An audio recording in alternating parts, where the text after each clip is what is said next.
એક મનુષ્યને ધનમાં બહુ લાલસા, એટલે ધન મેળવવા માટે રાત દિવસ તનતોડ મહેનત કરે. ના શરીરનું ધ્યાન રાખ્યું, ના ઇન્દ્રિયોનું ધ્યાન રાખ્યું, ના અવયવોનું ધ્યાન રાખ્યું, કશું જ નહીં. બસ નકરા પૈસા કમાઈ કરે. મારા પુત્રને કામ આવે, મારી પુત્રીને કામ આવે, મારી પત્નીને કામ આવે, મારા સ્વજનોને કામ આવે.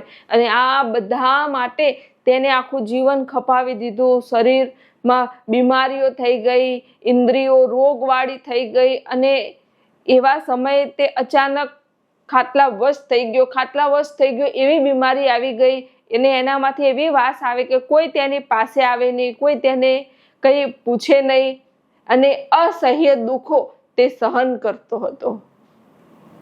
આ જોઈને તેને મનમાં ખૂબ પશ્ચાતાપ થયો કે જીવનમાં બીજા માટે તો મેં ઘણું બધું કર્યું, પૈસા પણ કમાવ્યો, ઘર પણ બનાવ્યું, આ પણ બધું કર્યું, પણ મારા આત્મા માટે મેં શું કર્યું? એના માટે તો મેં કંઈ કર્યું જ નહીં.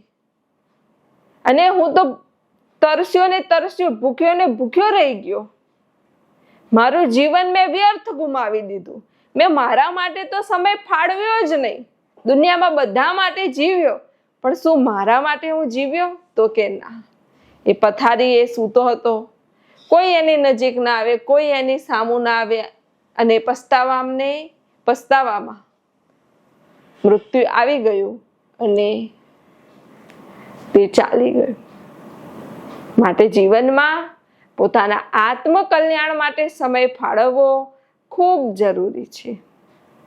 બીજા બધાને જેટલું મહત્વ આપો છો એટલું તો મહત્વ ધર્મને આપો, તો પણ તમારું કલ્યાણ થશે.